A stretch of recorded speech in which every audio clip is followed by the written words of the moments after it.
베드로 전서에 나타나는 내용인데, 베드로전서 2장부터 2장 13절부터 3장 22절까지가 거룩한 생활의 실제라고 그랬죠.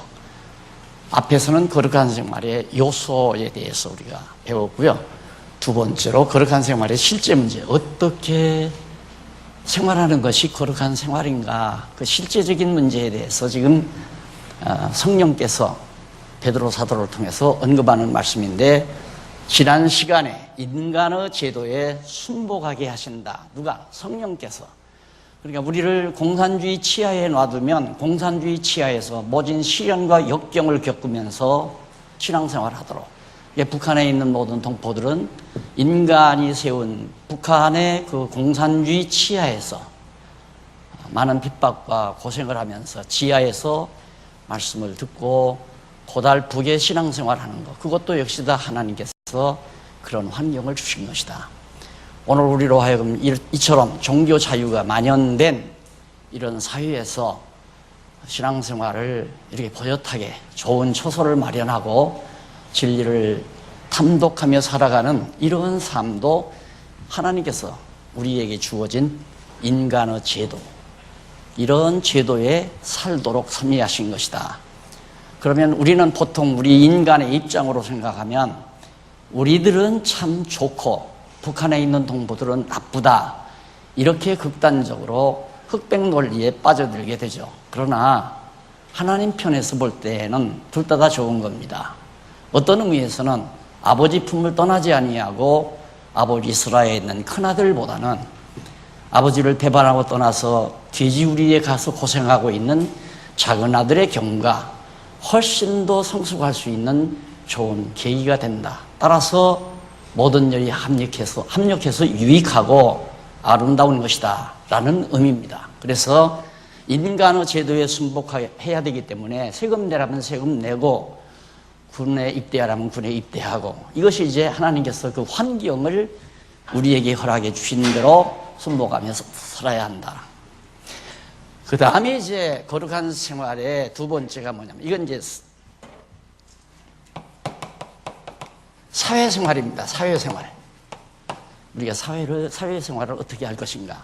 그다음에 여기는 부부가 선하게 생활한다. 이것은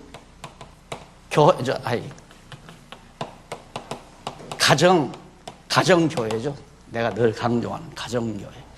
가정교회 생활을 어떻게 하는가에 대한 내용이 바로 이제 3장 1절부터 교재는 9371페이지에 나타나죠.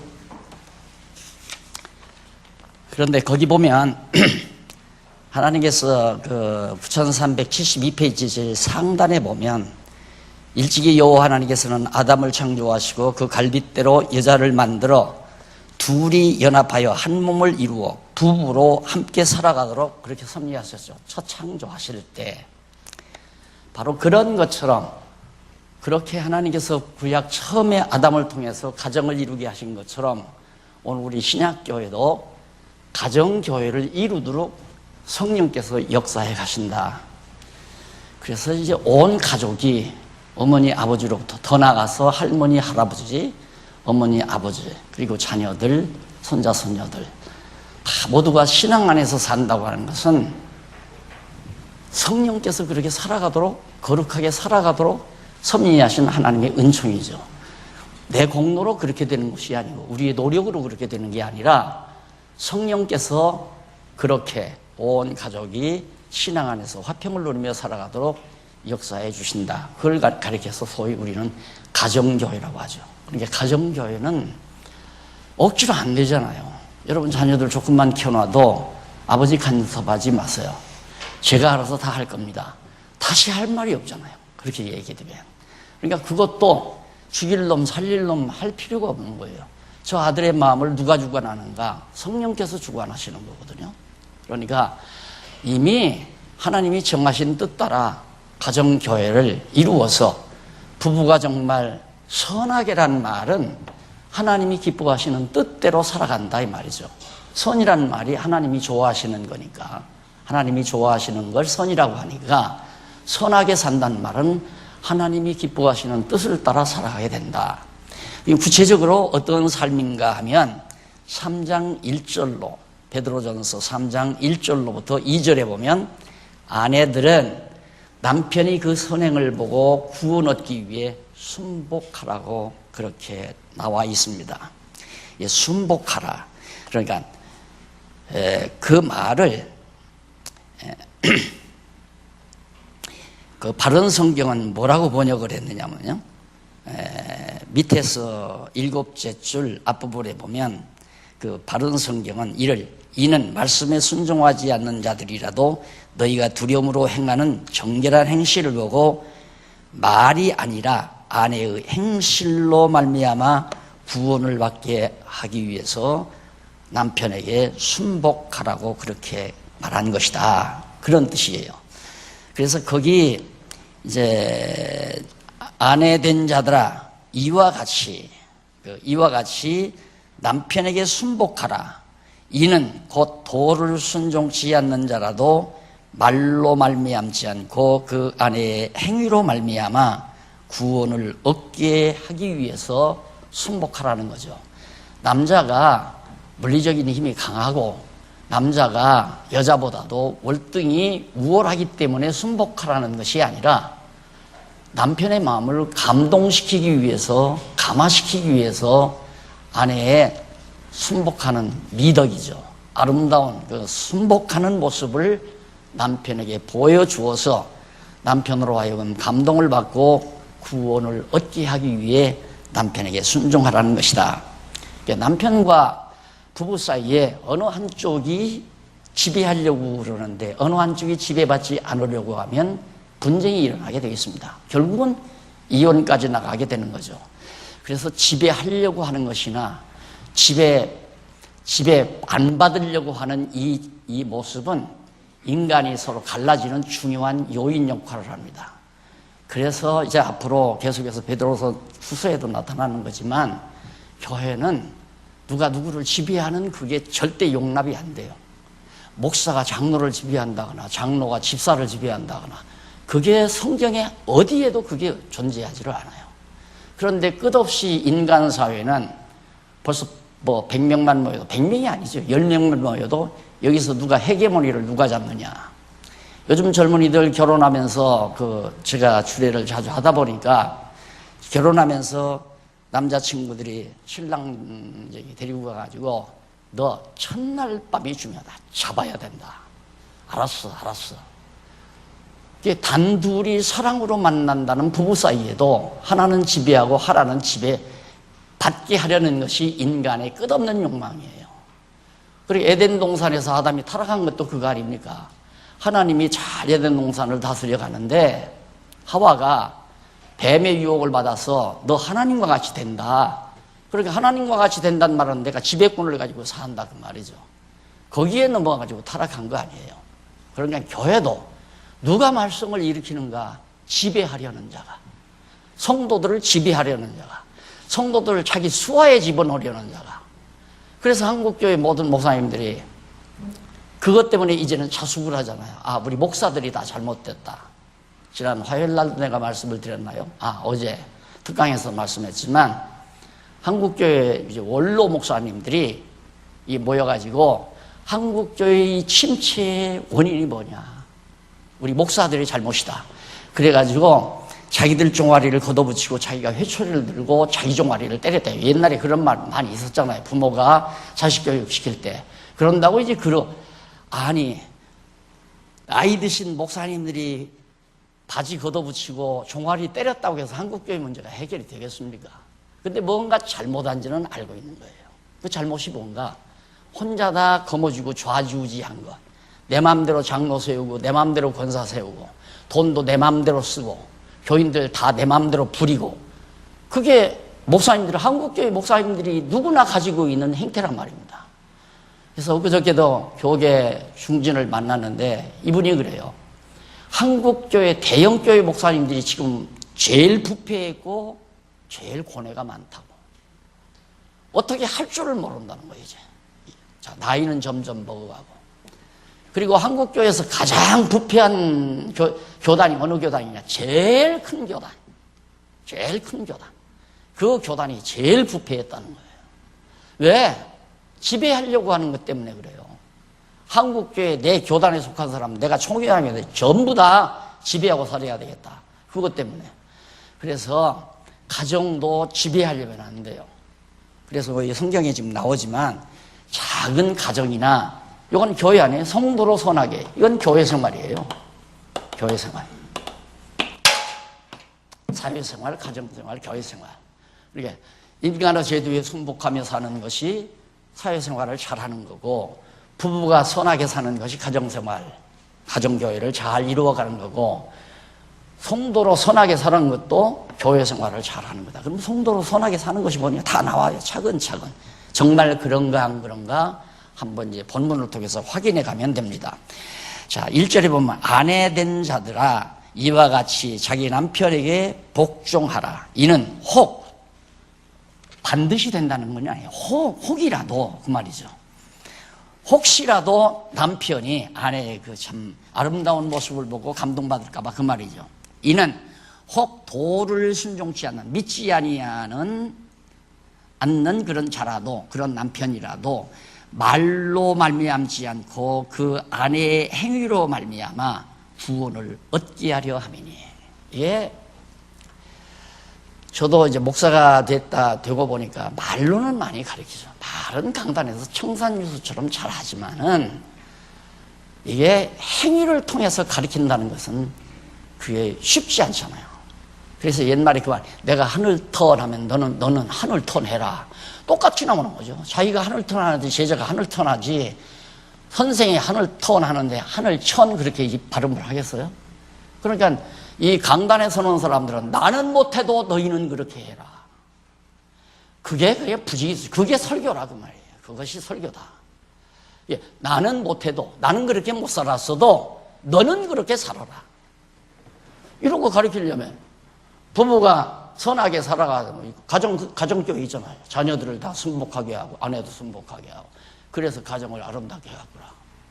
근데, 이 성경에 있는 대로 성경은 이렇게 말했습니다 하면 설령 내 아내가 믿지 않고 자녀들이 교회 안 나와도 상관이 없어요. 그냥 성경에 있는 대로 가르쳐 주니까. 그런데, 여러분, 온 가정이 신앙생활 잘해야 됩니다. 장로님들은 절대로 자녀들을 예수 믿게 만들어야 됩니다. 이러고 얘기한다면 자기도 못하면서 성도들에게 자꾸 하라면 그 말이 되느냐. 그것이 바로 설교다 그 말이에요. 성경 강론과 설교가 다른 것은 나는 못했어도 성경에 있는 그대로 말해주는 것. 그러면서 나도 함께 자숙하고, 나도 정말 목사로서 자격이 없구나. 내 자녀들이 교회도 안 나오고 신앙생활도 제대로 하지 아니하니까 어떻게 내 자녀를 가르치지 못하는 내가 목사라고 해서 교인들을 가르칠 수 있으랴. 자숙을 해야죠, 자기 자신이. 이게 이제 강론이다 그 말입니다. 성경 강론. 그래서 여기도 보면 행위로 보여서 가르쳐라. 아내가 당신 교회 안 갈 거야. 왜 안 가? 당신 그러다 지옥 가려고 그래? 당신 술 끊고 교회 가. 이렇게 이야기하면 더 나가버려요. 더 멀리. 그래, 너는 천국 가고 나오는 지옥 가자. 역반응이 생기고. 그러지 말고, 야, 봐라, 저 아내가 어떻게 저렇게 아름다워지냐. 이런 감동이 나오도록 남편에게 그냥 굽신굽신 하라는 게 아니죠. 그래서 사랑으로 순복해 줄 때 그 사랑의 힘이 남편을 감동시킬지도 모른다. 그러기 위해서 순복하라고 말하는 내용이 바로 3장 1절로부터 나오는 겁니다. 그러면서 너희의 두려워하며 정결한 행위를 봄이라. 그러니까 남편이 아내의 좀 조심스러워, 두려워한다는 말은 남편을 조심스러워하고 그리고 정결하게 행동을 할 때 그것을 보고 남편이 감동을 받는다. 그래서 너희 단장은 머리를 꾸미고 금을 차고 아름다운 옷을 입은 외모로 하지 말고, 남편을 감동시키기 위해서 갑자기 화려한 옷을 입고 아주 짙은 화장을 그러다 뺨 맞았다는 사람이 있잖아요. 이 여자가 미쳤나 하고. 그걸로 남편이 감동이 안 된다는 얘기죠. 그래서 사도 바울은 성령께서 사도 바울을 통해서 가정교회를 아름답게 세워가는 귀한 키는 아내에게 굉장히 비중이 많다. 이걸 지금 사도 바울도 이해하기 때문에 바울이 아내를 먼저 거론하잖아요. 근데 여기 신문에 보니까 가족 간에 누가 누구를 제일 사랑하느냐 그게 나왔는데 심리학적으로 나왔는데 외손자 외손녀를 외할머니가 제일 사랑한대요. 그래서 그게 왜 그러느냐 하면 엄마의 DNA가 딸에게 100% 전달된답니다. 엄마의 DNA가. 그래서 디모데서에 보면은 디모데가 내 어머니 유니게로부터 유니게로부터 이렇게 내 믿음이 그렇게 커나왔다. 그러니까 어머니의 혈통을 타고 그 100% DNA 하나님을 믿고 신앙으로 사는 그 DNA가 전승이 된다. 아버지 것은 100% 전달이 안 된대요.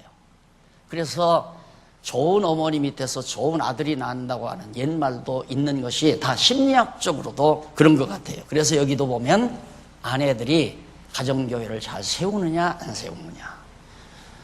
자, 주일날 교회 못 가게 하려고 자꾸 바람 쐬러 나가자, 어디 애들 데리고 바닷가로 가자, 남편이 그렇게 졸라댄다 이 말이에요.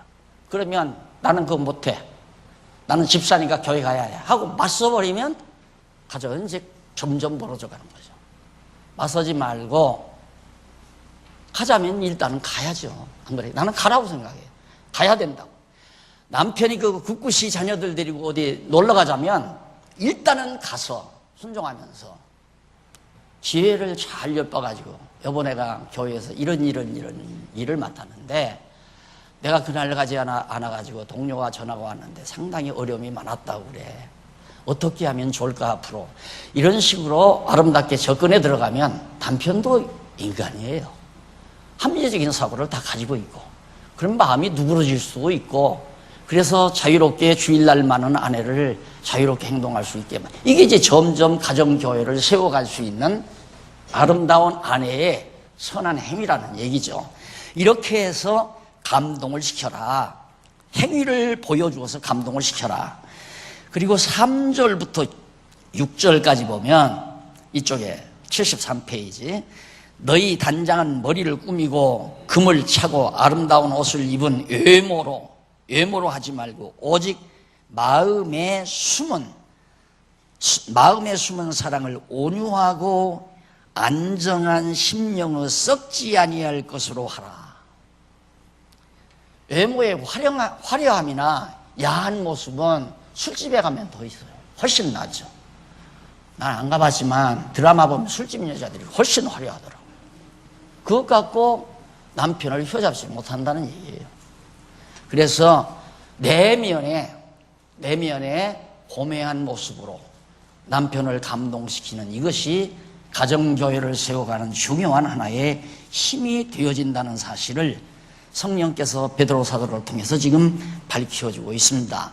자, 그러면서 그 다음 계속해서 보면 왜 그러냐면 심령에 썩지 아니할 그것으로 해야 되는 이유는 하나님 앞에 값진 것이기 때문에 하나님 앞에는 내면의 치장이 내면을 가다듬는 것이 훨씬 금을 차고 보석을 차고 머리를 꾸미는 것보다 훨씬 낫다. 그러면서 5절에 보면 이렇게 말합니다. 5절에는 전에 하나님께 소망을 두었던 거룩한 부녀들도 이와 같이 자기 남편에게 순복함으로 자기를 단장하였느니라. 아브라함의 사라 경우를 들죠. 우리 배웠잖아요. 아브라함의 사라가 얼마나. 그걸 보면 하나의 예상을 할 수가 있는데 상상을 할 수가 있는데 아브라함은 지금 호롤단신 중동에서 그 고향 땅 거기에서 떠나와서 가나안 땅에 왔단 말입니다. 근데 하나님은 아브라함을 통해서 하늘의 별과 바다의 모래알처럼 자손을 많이 준다고 약속을 했는데 사라가 아이를 못 낳잖아요. 사라가 아이를 못 낳는데 우리는 도덕적으로 생각하면 어떻게 그럴 수 있나. 사라가 아들 못 낳으면 혼자 그냥 살아야지 이런데 도리어 사라가 먼저 남편의 마음을 읽는 거죠. 내가 이 집안에 와서 자녀를 많이 낳아줘야 되는데 아들을 못 낳았으니까 남편이 얼마나 마음에 부담이 많을까. 그걸 먼저 사라가 헤아린 거예요. 그래서 자기 몸종인 하가를 갖다가 아브라함에게 소개했잖아요. 여보, 나는 도저히 이제 기능상실도 했고 나는 당신에게 아내로서의 임무를 다 감당하지 못했어. 성경에는 없지만 심중을 얘기하는 거예요. 그러면서 이 하가를 통해서라도 당신의 대를 이을 수, 유업을 이을 수 있는 아들 하나 낳으십시오. 그러니 이 할아버지가 얼마나 힘을 쭉 하고 입이 벌어졌겠어요. 좋아가지고. 그래가지고 낳은 거 아니에요. 그게 이스마일이란 말입니다. 그게 중동 국가의 조상 아니에요. 이라크, 이란 이 지역에 사는 사람들의 조상이 바로 이스마일이란 말입니다. 그러니까 이스마일 족속들도 우리 조상도 아브라함이다. 나도 아브라함 자손이다. 그리고 지금 자기들도 하나님 믿는다는 거예요. 그런데 이스라엘은 그게 아니라 야, 이스마일은 그건 아니다. 그 첩의 자식이다. 본처의 아들 야곱의 후손이랴. 야, 그러니까 이삭의 후손, 야곱의 후손이라야 진짜 이스라엘 자손이다. 그래서 그렇게 족수로 싸우잖아요. 첩의 자식하고 본처의 아들.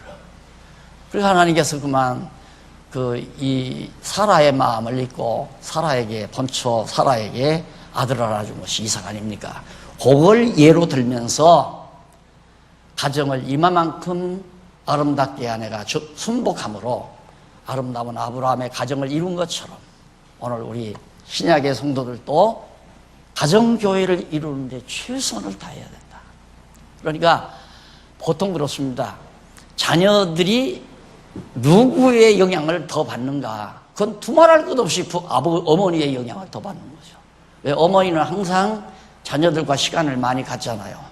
아버지는 자녀들과 시간을 많이 못 갖고. 그러니까 현숙한 아내 밑에서 현명한 아들이 자라난다. 이게 아빠 때문에 그런다 핑계 대지 말고 품에 안았을 때부터 엄마들이 가정교회를 세울 목표를 정하고 이게 내가 한다고 하는 거예요. 하나님께서 그렇게 성령이 감동을 주어서 하게 만들어간다 이 말이에요.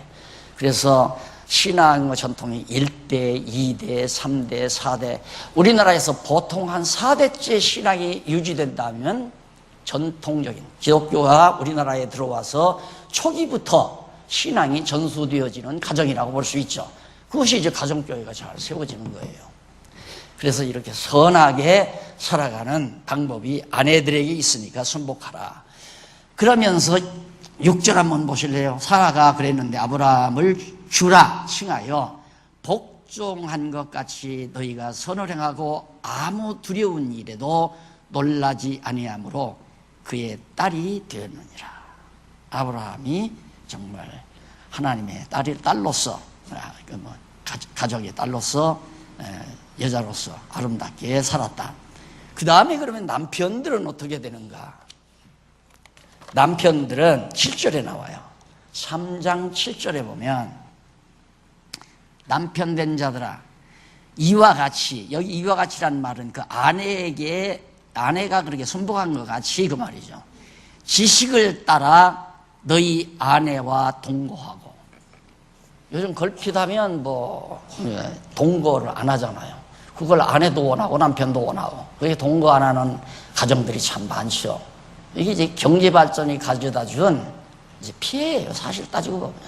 왜 그러냐면 경제가 발전이 되어버리면 내면을 추구하는 게 아니라 외면을 추구해요. 외적인 걸 추구해요. 얼마나 좋은 차를 타는가, 얼마나 좋은 집에서 사는가, 얼마나 좋은 걸 먹고 사는가, 전부 거기에 관심이 많고, 그 다음 얼마나 즐겁게 살 것인가.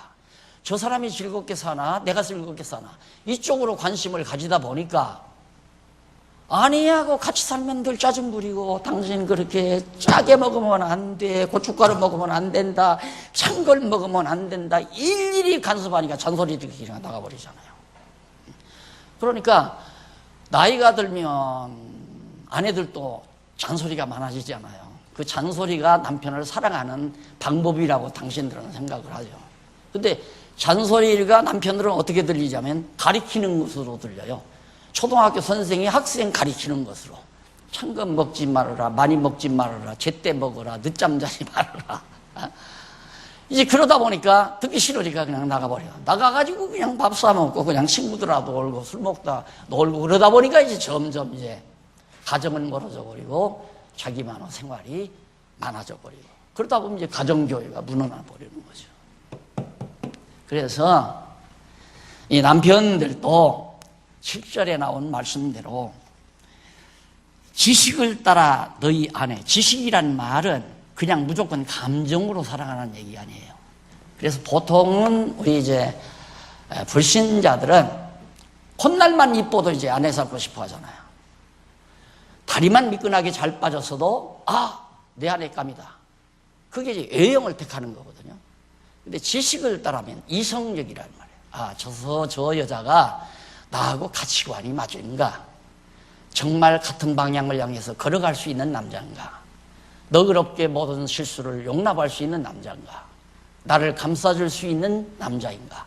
이런 것들을 아내도 따질 뿐만 아니라 남편도 역시 저 아내가 진짜 나의 평생 동반자가 될 수 있을까?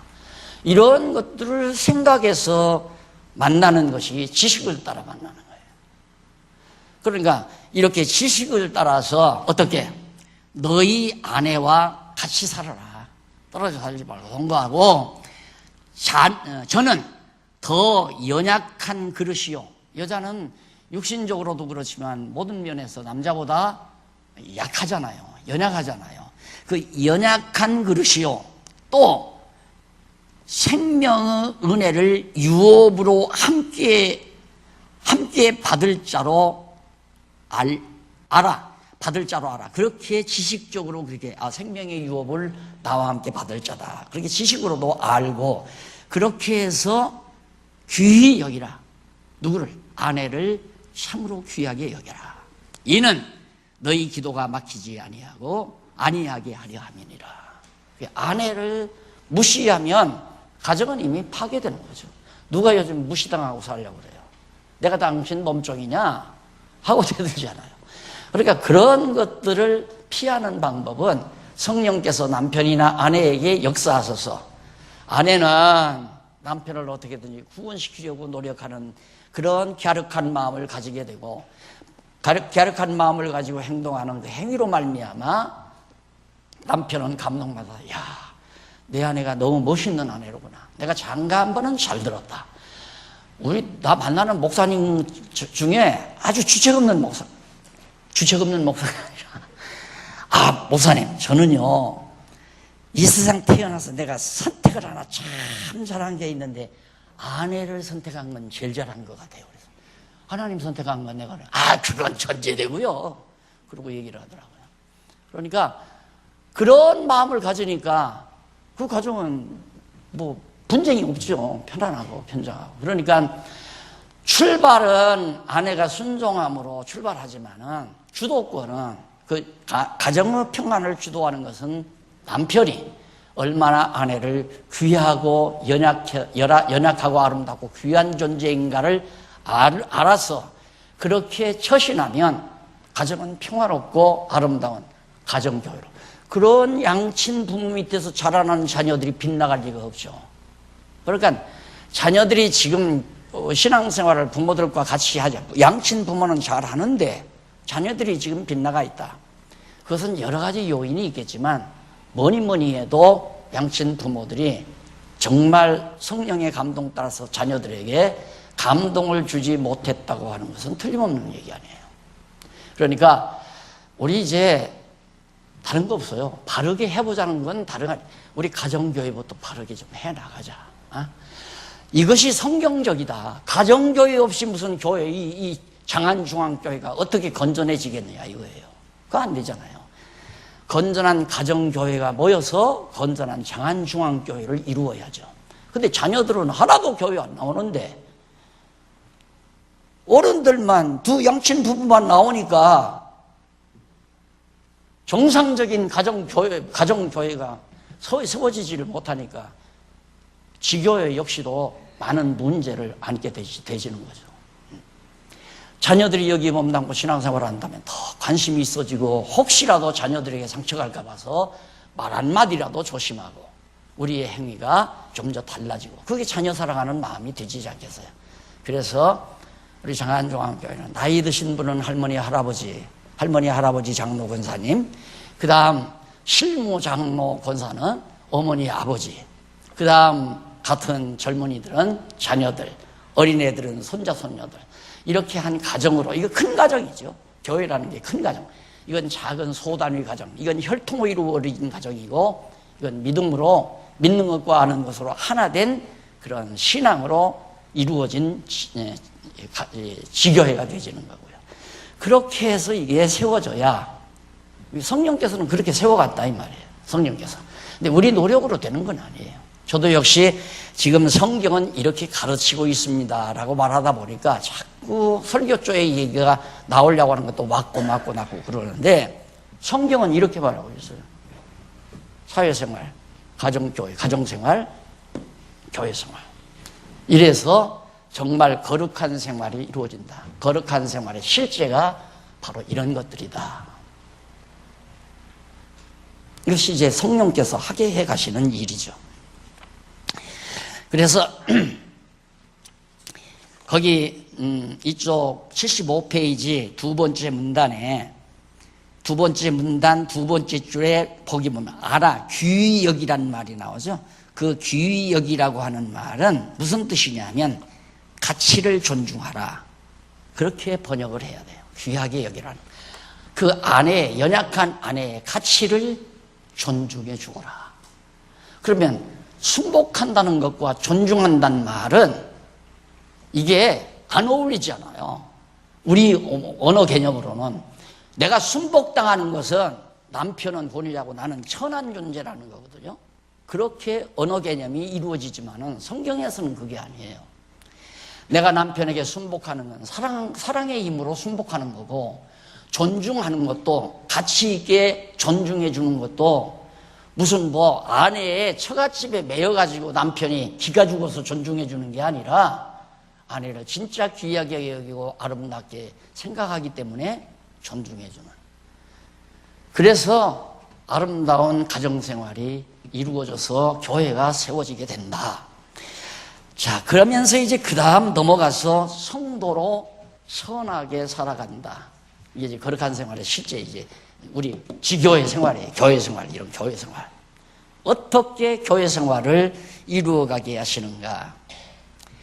3장 8절로 12절에 보면 무슨 말씀이 나오냐면, 마음을 같이하여, 마음을 다 같이하라. 한 마음 한 뜻이 되라. 그럼 마음을 같이하라는 말은 여기서 다시 한번 강조드리지만, 내 마음하고 다 같이하자, 그게 아니에요. 사람 마음이 다 각자 다르잖아요. 근데 어떻게 누가 누구 마음을 맞춰요? 사람의 비율을 맞추거나 사람의 마음을 살려고 하다가 보면 다 흩어져 버려요. 다. 왜 내가 당신 마음에 동감을 해? 나는 내 마음대로 살 거고 너는 내 마음대로 살 거고. 그래서 어느 한쪽에서라도 교회를 다스리고 지배하려고 들면 교회는 시끄러운 법이에요. 지배하려고 하지 말고 다스리려고 하지 말고 다 각각 다 나와요, 성경에. 각각 받은 은사대로 그냥 살아가면 평안해요. 아무 분쟁이 이룰 것이 없어요. 싸울 필요도 없고 자기 일만 해가면 되니까. 그리고 남의 일을 도울 때는 사랑으로 도와주는 거고. 그런데 무슨 분쟁이 있겠어요?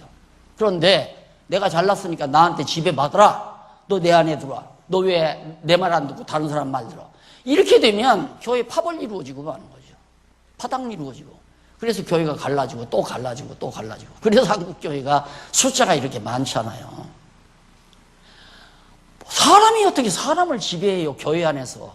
이 정치 집단에서는 사람이 사람을 지배해요. 그건 사회 세속 정치 속에서 하는 일이지, 머리 대신 그리스도의 몸된 교회 안에서 누가 누구를 지배하고 누가 누구에게 명령하느냐 이거예요. 이러라 저러라.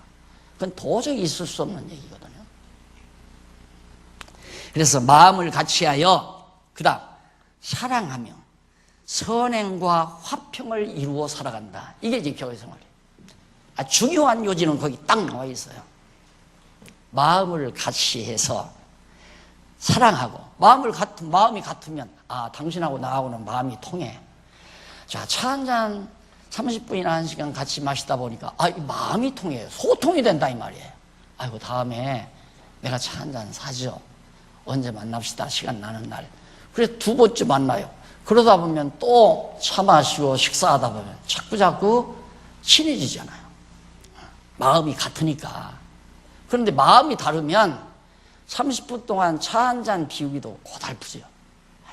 빨리 좀 일어났으면 했는데 자꾸 말을 이어가니까 이쪽에서 대접을 받는데 먼저 일어날 수도 없고 고달프잖아요. 그래서 마음을 같이 한다는 게 매우 중요합니다. 그 다음 사랑하며, 마음이 같으니까 사랑하게 되고, 그 다음 선행, 하나님이 기뻐하시는 일을 해감으로, 내가 좋아하는 일을 함으로 화평이 이루어지는 것이 아니라 하나님이 기뻐하시는 일을 하니까 화평이 이루어진다 이 말입니다. 생각해 보세요.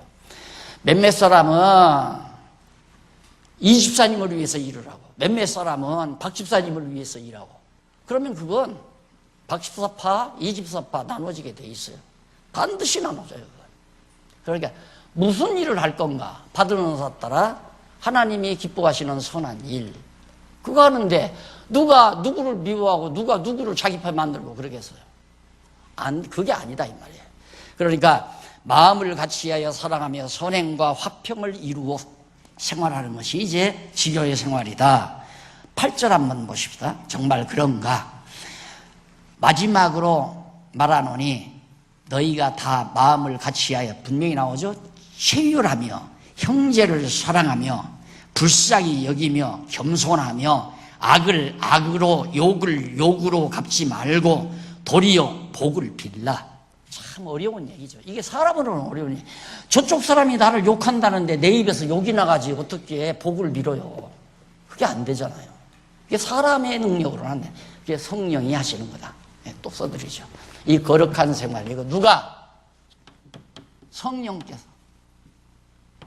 그래서 성령이, 예수 그리스도께서 성령을 이 세상에 보내신 이유가 그 성령께서 이렇게 하게 하셔가지고 가정교회도 이루고 지교회도 이루고 이렇게 하나님 나라의 거룩한 생활을 하도록, 여기서 성도로 그랬죠. 성도라는 말은 거룩한 무리로 그 말이에요. 거룩한 무리가 교회 아니에요. 이게 교회. 성도는 거룩한 무리예요. 이게 거룩한 무리들이 모인 곳이 그거의 교회거든요. 이게 교회로 선하게 살아간다. 이게 교회 생활이에요. 그러니까 우리가 이 교회에 나와가지고 교회를 통해서 우리 장안중앙교회 성도들, 몇백 명의 성도들이 당연히 마음을 같이 해야 되는데 무슨 마음으로? 예수 그리스도의 온유하고 겸손한 마음으로, 그리스도의 마음으로 하나가 돼야 되죠. 어느 내 마음대로, 내 마음과 똑같이 마음을 맞춰라. 어느 목사가 임지에 가가지고 그렇게 얘기를 했대요. 그러니까 참 지혜로운 말이라고 그렇게 총평을 하더라고요. 내가 들을 때는 저 완전히 웃기는 사람이다. 근데 그때 그 말 들을 때 그렇게 생각했거든요. 무슨 말이냐면, 처음에 목사가 따고 하고, 여러분, 나는 여러분 수천 명, 수백 명의 마음을 내가 다 맞출 수 없습니다. 그러나 여러분 모두가 나 한 사람만 맞추기는 쉽지 않습니까? 내 맘 맞추고 사십시오. 그러니까 그 목사님들이 그 말에도 참 나도 이 다음은 그렇게 하겠다 이거예요. 그래 내가 그 말을 듣면서 참 웃기는 소리다. 그래서 날 따르라고 해요. 목사님들이 다 날 따르라. 다른 사람 따라가지 말고 날 따르라. 그러다 보니까 한국교회가 지금 완전히 절단나고 있잖아요. 큰 교회들이 지금 다 흔들리고 있으니까 시간 문제예요. 40대 이하가 거의 없는 교회가 돼버렸어요. 그럼 40대 이하면 7, 80이면 다 세상 떠날 거 아니에요. 7, 80 떠날 때 중간 곳에서 떠나가면 한 10년, 20년 이후에는. 그래서 누가 통계적으로 나올 때 2030년도에 가면 한국교회, 대형교회 다 부도난다 이거예요. 그럴 수밖에 없죠. 교인들은 줄어나가고 엄청나게 지어놓은 시설은 운영비가 안 되는 거고 감당을 못하는 거예요. 그래서 대형교회 다 부도. 그 구체적으로 과학적으로 수학적으로 풀어서 2030년도가 바로 한국교회, 대형교회 부도가 시작되는 해다. 이걸 우리는 바라보고 있잖아요. 그러니까 우리는 그런 교회의 미래를 보면서 성경이 말하는 이대로 좀 해볼 수 없을까? 그 열정 하나뿐이에요. 성경대로 좀 우리 장안중앙교회는 해볼 수 없을까? 그래서 죽으나 사나 성경만 가리키잖아요. 성경은 이렇게 말합니다. 내가 하게는 못하잖아요. 성령이 하게 하셔야 되는데, 그럼 성령께서 나에게 깨닫게 해서 이렇게 가르치는 것은 성령께서 우리 장안중앙교회 성도들을 하게 하시려고 하는 거 아닌가? 그 소망을 가지는 거죠. 그래서 거기 이제 도리어 복을 빌라. 욕하면 욕하지 말고, 악으로 대해도 악으로 대하지 말고. 저 사람이 악랄하게 막 모함하고 거짓말하고 완전히 덮어 씌운다고 해서 같이 너는 얼마나 깨끗하냐, 너는 이렇고 하냐, 너 왜 그렇게 거짓말하냐, 이러고 맞선다면 교회는 난장판되고 말죠. 난장판 된다. 거짓말 하든가 가식을 말하든가 험담을 하든가 어떤 욕을 하든가. 왜 저 사람은 하나님께서 저런 거짓말하는 영을 입에 담아서, 남을 욕하는 영을 입에 담아줘가지고 저렇게 악령의 조종을 받게 하셨는가? 참 측은하고 불쌍하다.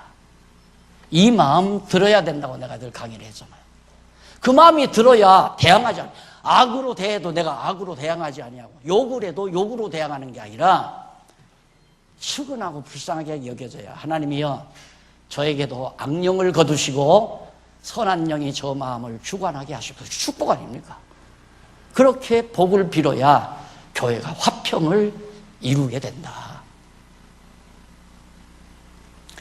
이것이 성령께서 사도 베드로를 통해서 가리키는 내용인데, 이를 인하여 너희가 부르심을 입었나요? 하나님께서 왜 우리를 소명 불러주셨는가? 하나님의 백성으로 이렇게 화평을 이루게 하려고. 이는 복을 유업으로 받게 하려 하심이라. 그러므로 생명을 사랑하고 좋은 날 보기를 원하는 자는 혀를 금하여 악한 말을 그치며 그 입술도 괴율해서, 괴율을 말하지 마. 거짓말, 흉계가 있는 그런 말들을 하지 말고 악에서 떠나 선을 행하고 화평을 구하여 이를 쫓으라. 예, 성령이 우리에게 명하시는 말씀이에요. 사랑하고 좋은 날 보기를 원하는 자, 혀, 이게 제일 무섭습니다. 여러분, 나는 우리 장안중앙교회 두어 번 엎어버렸는데, 이 엎어지는 근본원이 혀 하나 때다. 장로님, 사모님 입술 하나가, 이 혓바닥 하나가 교회를 발칵 다 망가뜨리더라고요. 그걸 내가 경험했잖아요. 그러니까 이걸 아시면은 벌써 뭐 시끄럽고 막 이상한 소리가 돌면, 아하, 이거 거짓말하는 역이라든가 소란스러운 개구리 영 같은 게 지금 귀신이 역사하시는구나, 이렇게 생각하면 돼요. 그러니까 이것도 다 성령께서 그렇게 해가시는 거거든요. 왜? 연단을 시키기 위해서. 한 번 연단해.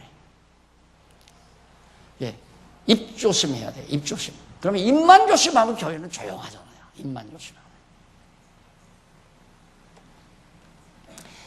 그래서 혀를 금하여 악한 말을 그치며 그 입술로 괴유를 말하지 말고 아주 괴상스러운 흉계를 꾸민 흉측스러운 말, 아주 더러운 말들을 하지 말고 악에서 떠나 선을 행하고 화평을 구하여 이를 쫓으라.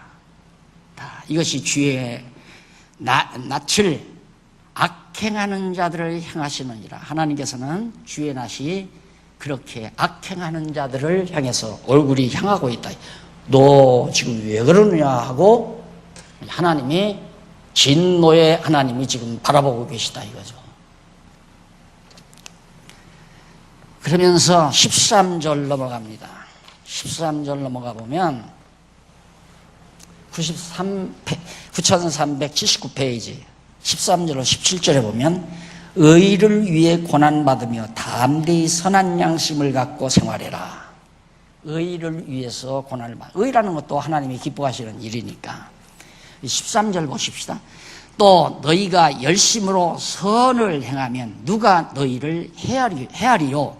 그러나 의를 위하여 고난을 받으면 복 있는 자니 저희의 두려움을 두려워 말며 소동치 말고 시끄럽게 하지 말라 이 말이에요. 너희 마음에 그리스도를 주로 삼아, 우리 마음에 그리스도를 주로 삼아 걸어가게 하고 너희 속에 있는 소망에 관한 이유를 묻는 자에게는 대답할 것을 항상 예비해야 돼. 온유와 두려움으로 하고 선한 양심을 가지라. 이는 왜 선한 양심을 왜 가져야 하냐면 그 이유는 그리스도 안에 있는 너희의 선행을 욕하는 자들로 그 비방하는 일에 부끄러움을 당하게 하려 함이라. 어느 분이 요즘 목사님 심정이 어떻습니까? 그래서 늑대 소년 생각이 자주자주 떠오릅니다. 내가 그랬어요. 초등학교 때 배웠나요? 국어책에 늑대 소년 그 이야기가 이솝 이야기인가요? 거짓말에 온통 막 이놈 자식이 늑대 나왔다고 그러니까 온 동네가 시끄러웠잖아요. 두 번째도 약간 그러다가 세 번째 진짜 늑대가 나왔는데 조용한 거야. 거짓말이니까. 그래서 그렇게 그냥 악랄하게 남을 비방하고 욕하고 이렇게 행하는 것은 언젠가는 부끄러움을 당하는 날이 온다. 이게 바로 지금 성경이 말하는 얘기예요. 거짓말이 지속되는 법은 없거든요. 나중에 거짓이 드러나지.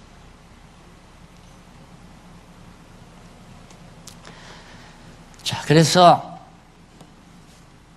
선한 양심을 가지라. 이는 그리스도 아래에 있는 16절이죠. 너희의 선행을 욕하는, 선한 행위를 왜 욕해요? 욕하는 자들로 그 비방하는 일에 부끄러움을 당하게 하려 함이라. 선을 행함으로 고난받는 것이 하나님의 뜻일진데 악을 행함으로 고난받는 것보다 나으니라. 어차피 우리 인간은 세상에서 고난받고 살게 돼 있잖아요. 근데 하나님의 선한 일을 하면서 고난받는 것은 악한 일을 하고 고난받는 것보다 훨씬 좋다 이거예요. 그래서 아까 제가 말씀드렸죠. 의를 위해 고난받으며 담대히 선한 양심을 가지고 생활하는 것이 성도로서 선하게 살아가는 교회 생활이다 그 말이에요. 교회 생활이 주일날 아침 11시에 모여서 제사 드리고 하나님 앞에 제사 드리고 제물 갖다가 드리고 축복 달라고 기도하고 그것이 하나님이 기뻐하시는 교회 생활이 아니라 지금 말하고 있는 이게 우리 생활이에요. 그냥 삶의 제사, 생활의 제사. 그래서 우리가 아직도 육신의 소욕이 있기 때문에 선한 일을 갖다가 욕할 수도 있고 비난할 수도 있고 있어요. 그러나 그런 것들을 통해서 깨달아지는 거냐. 그러면 안 되겠구나.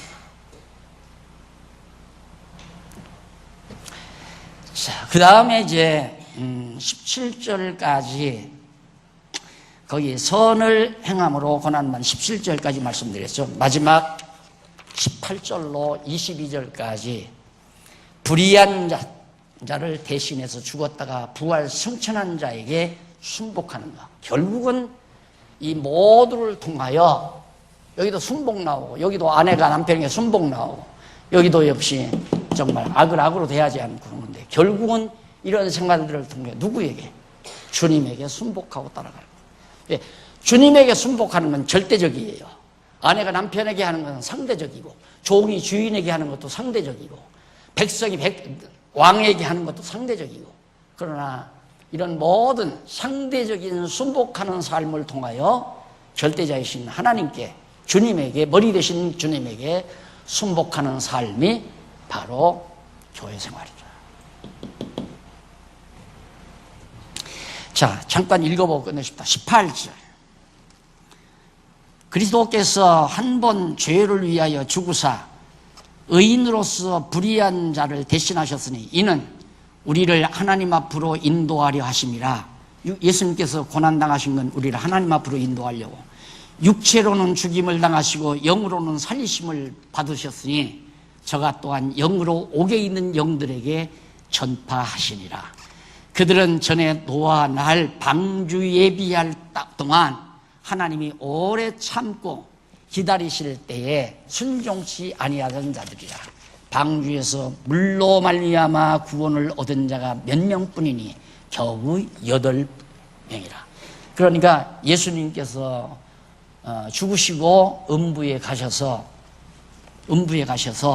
저가 영들에게, 또한 영들에게, 옥에 있는 영들에게 전파하셨다. 그런데 그 전파하셨다라는 말이, 한번 여러분 거기는 좀 교재를 보십시오. 82페이지 위에서 8째 줄 뒷부분에 보면 케르소라는 말이 나와요. 헬라어로 케르소. 이 말이 뭐냐면 전파하신이라는 말을 베드로가 케르소라는 말을 썼어요. 복음을 전파했다는 말은 앙겔리조예요. 앙겔리조. 그렇게 달라요. 근데 이것 때문에 로만 캐토릭의 연옥설이 나온 거예요. 그러니 그 연옥설 때문에 얼마나 전 세계적으로 수십여 개의 인구가 지금 농락당하고 있습니까? 당신 부모가 지금 연옥에 들어있다. 그러니까 보석하지 않으면 연옥에서 못 나온다. 그래 돈 뜯어가잖아요. 이 성경 구절 하나 때문에 그런 거예요. 옥에 가서 전파했다고 그래서. 이게 전파했다는 말이 아니라 케르소라는 말은 선포했다, 선언했다, 재판을 선언했다 이 말이에요. 선고했다 그 말이에요. 선고했다. 그런데 이 번역자가 이걸 전파했다니까 복음을 전하는 걸로 자꾸 생각하는 거예요.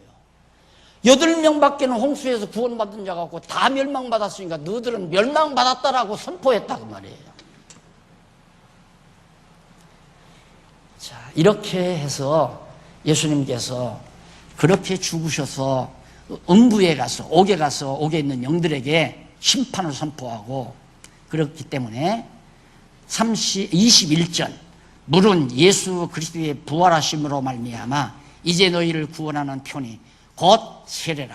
육체의 더러운 것을 제하여 버림이 아니요 오직 선한 양심이 하나님을 향하여 돌아가는 것이라. 그러니까 목사가 물 찍어서 머리에다 성부와 성자와 성령의 이름으로 세례를 주는, 이것이 중요한 게 아니라, 물은 뭐냐면 내 양심이, 내가 하나님을 향하지 않고 하나님을 등지고 살던 내가 마음으로 하나님 앞으로 돌아가는 것, 이게 세례라 말이에요. 세례. 그러니까 목사가 세례 주나 마나. 그러니까 바울도 세례 안 줬잖아요. 예수님도 세례 줬다는 말이 없고.